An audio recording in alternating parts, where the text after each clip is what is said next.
सूरज गर्म गैस का एक बहुत बड़ा गोला है। यह हमारे सौर मंडल का केंद्र है और इसकी ऊर्जा से ही जीवन संभव है। यह ज्यादातर हाइड्रोजन और हीलियम से बना है।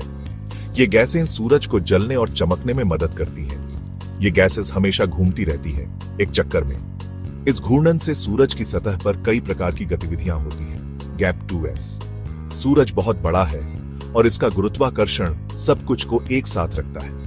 इसके गुरुत्वाकर्षण के कारण ही ग्रह अपनी कक्षाओं में बने रहते हैं। सूरज के बीच में कुछ कमाल की चीज होती है। यहां पर हाइड्रोजन परमाणु मिलकर हीलियम बनाते हैं, जिसे न्यूक्लियर फ्यूजन कहते हैं। ये एक बहुत बड़े पावर प्लांट जैसा है जो हमारे पूरे सौर मंडल को ऊर्जा देता है। इसकी ऊर्जा से ही पृथ्वी पर जीवन संभव है और यह हमें गर्मी और रोशनी प्रदान करता है।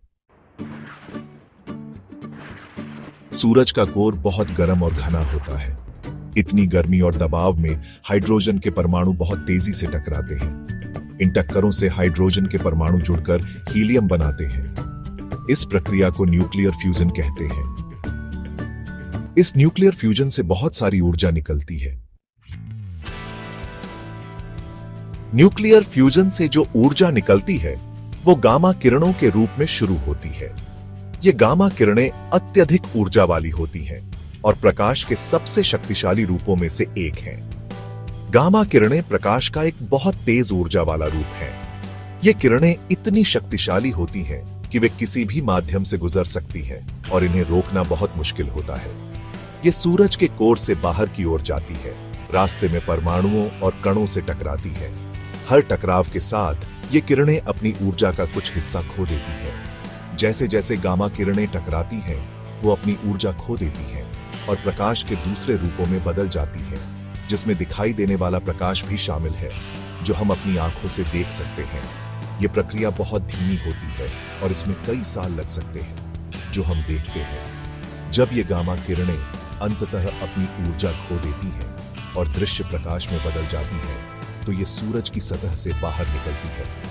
इस प्रकाश को सूरज की सतह तक पहुंचने और अंतरिक्ष में जाने में हजारों साल लग जाते हैं। एक बार जब ये प्रकाश अंतरिक्ष में पहुंच जाता है, तो ये पृथ्वी तक पहुंचने के लिए केवल 8 मिनट का समय लेता है।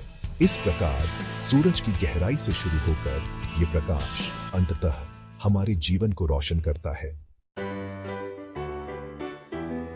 अल्बर्ट आइंस्टाइन का प्रसिद्ध समीकरण E=mc2 बताता है कि ऊर्जा द्रव्यमान से कैसे जुड़ी है।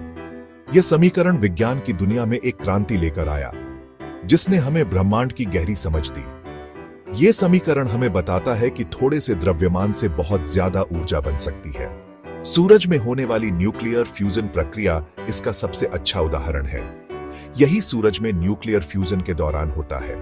सूरज की सतह पर हाइड्रोजन के परमाणु मिलकर हीलियम बनाते हैं, जिससे विशाल मात्रा में ऊर्जा उत्पन्न होती है। जब हाइड्रोजन के परमाणु मिलकर हीलियम बनाते हैं, तो थोड़ा सा द्रव्यमान कम हो जाता है। यह द्रव्यमान ऊर्जा में परिवर्तित हो जाता है, जो सूरज की चमक और गर्मी का स्रोत है।